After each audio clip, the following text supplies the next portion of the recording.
So for me, it's those relationships and the intertwining of those areas that actually makes us have more possibility, not less possibility. I love that, because I think of that old saying, you can have security without privacy, but you can't have privacy without security. And you can't do any of them if you don't know where your data is. And Right. both of those teams 100% need to know where your data is. So Yes, exactly.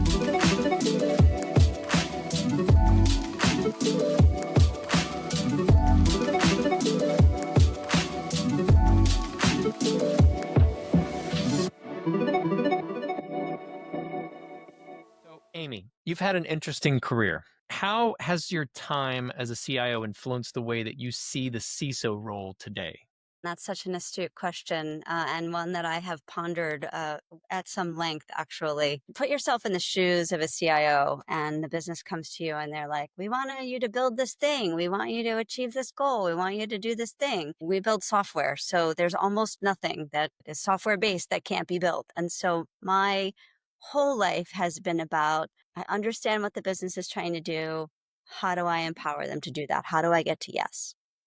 When you come into the CISO role, I think there are a lot of CISOs who are like, my job is to prevent us from doing anything stupid. And I don't disagree with that goal. I think that's a perfectly legitimate goal. But I think if you come into the business relationship with the other executives in a company with this idea of like, I'm going to prevent you from doing something, you're probably not going to last for a long time and you're not going to make a ton of friends. So I have always, because of my CIO background, come into the CISO role with a, how do we get to yes? What do I have to do to support this thing that the business wants to achieve? And so when they want to do something that's data related or that has risks or whatever, instead of like, oof, that's scary, which is going to be an instant sort of, no, I don't think you should do that.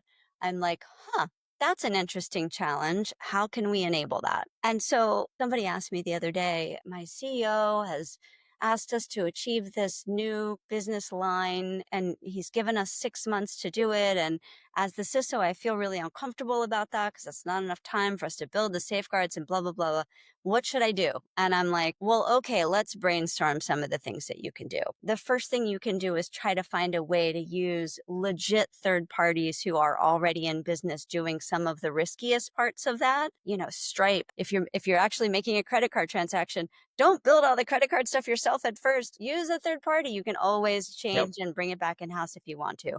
That'll take a whole bunch of risk off the table. Another idea is, because the CEO wants to limit the amount of money she spends in the beginning and spend more money as the business grows, you can create a security plan that says, great, so we're going to be quick and dirty for the first 5,000 customers. But when we hit the 5,000 limit, then I'd like to add the second level of security, which is going to cost this much money. And then when we hit the $50,000 limit, I want to add this third level of security, which is going to cost this much money. And when the product really takes off, this is what I expect. So you're basically building out a business plan for security and privacy at the same time that the business scales, so that you're keeping the initial investment low while the initial risk is also low, but you're sort of extracting a promise from the executive team that says, if this thing takes off like we all really hope it will, you're going to have to promise me that you put in these other levels. And they're going to be more willing to do that because obviously now they're making revenue off of the new business idea. Does that make sense? It does. It has me thinking a little bit. Going back to your time as a CIO and a CISO, can you kind of paint a picture for us as to what the privacy side looked like from your angle? How were you working with the privacy team? Were you the owner of the privacy side? Like, what did that look like for you? And how did that kind of shape the way that you see that vision now in your current role here at Transcend?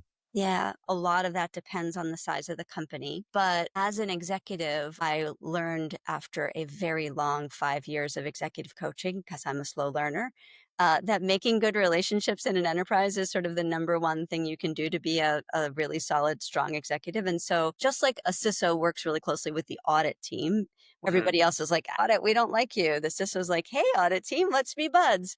I feel the same way with the privacy team, right? Privacy and security, the Venn diagram definitely overlaps. If you're both doing the same thing and we're doing it for a different purpose, can we use the same tool and achieve the same outcome and save the company a little bit of money? So I really try to stay close to the privacy team, even though they're, in my experience, regularly a different part of the company. Yeah, that's interesting because obviously, as a CISO or a CIO, you're the ultimate decision maker for the entire company when it comes to that. So, having that relationship, like you were saying, with the privacy team is so important. And you hear so many times that privacy teams, they don't really feel like they have that seat at the table, which Yeah. is sad to hear. I think it's changing today. I think it's getting better. It's funny that you say has the final say or has the authority because, I'm kind of allergic to the idea of the CISO being the person that you go to get the answer no. I'm going to reach out to all the other parts of the company because can the infrastructure team use this? Can the software team use this? Can the privacy team use this? Because if we all pool our money, we can get a lot more stuff. So for me, it's those relationships and the intertwining of those areas that actually makes us have more possibility, not less possibility. I love that because I think of that old saying, you can have security without privacy, but you can't have privacy Yeah. without security. And you can't do any of them if you don't know where your data is. And both Right. of those teams 100% need to know where your data is. So Yes, exactly.